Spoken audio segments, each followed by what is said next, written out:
Hi everyone, welcome back. So today we're going to take a look at some essential tips that can determine whether you should take a trade or not. If you're looking to improve your trading and make better decisions, stick around. Now let's get started. So firstly, you need to collect data from your trading approach by backtesting. Now this involves testing your strategy against historical market data to evaluate its performance.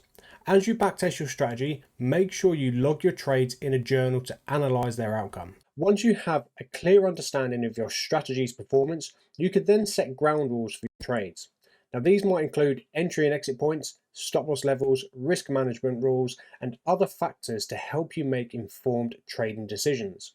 Now, it's also important that when you are backtesting the trading sessions that you are able to trade. Now, if you're somebody that trades during the London session, there is no point backtesting trade setups and outcomes that occur during the Asia session if that's going to be the time period that you're not going to be available on the charts.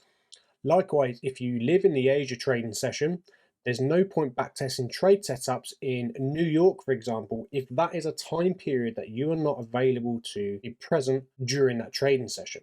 Now, when you're trading live, it's also essential to make sure you consider your availability during the trading day. Now, there's no point in looking for trades that you won't be able to execute or manage due to work or other commitments, so you need to be realistic and focus on the opportunities that fit your availability. Now, some people are able to fit trading around a 9 to 5 job, or other commitments, like they might be running businesses, they might be studying in college or university or something like that.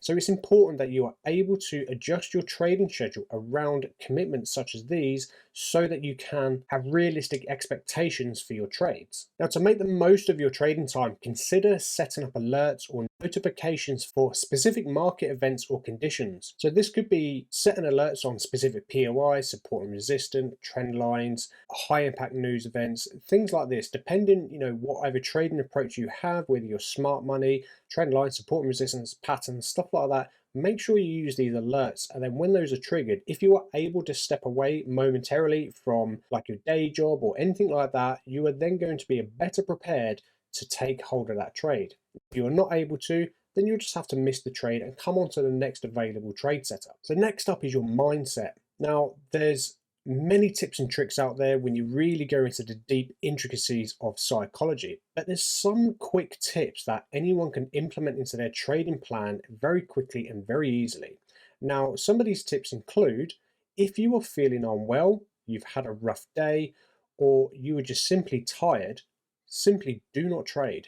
It is essential to be in the right frame of mind to make a well-informed trading decision and to help you stay disciplined. Now, maintain a healthy trading mindset. Consider practicing stress management techniques such as meditation, exercise, or even setting time for relaxation. This will help you stay focused and disciplined during your trading sessions. And lastly, make sure there's a valid reason for your trade to play out. So for example, if you have a point of interest that has been mitigated, but there is no liquidity going in the direction that you are trading, then there's likely going to be no real reason for your trade to play out. Now, it's important not to hold a cognitive bias just because you have had a mitigation of a zone, or you've had a tap of a trend line, or a tap of a Fibonacci level. Just because you've had a confluence, but there's other factors telling you that your trade may not work, you need to make sure that there is a valid reason for your trade to head in your intended direction. Always make sure you are assessing the market conditions before entering a position. Look for your confluences, make sure all the rules have been met for your trading plan, and this will help make sure that you stay consistent within your trading approach. Now, if your rules have not been met, you don't have a valid reason for your trade to play out, and quite simply, don't take the trade. So there you have it. These are just a few tips and tricks that I feel will help many traders out there, because these are common questions that I get in DMs, emails, within the Discord community over and over again. And it's important to remember that trading is a skill that requires patience and discipline. So if you found this useful, hit the like button, subscribe, and in the meantime, trade safe.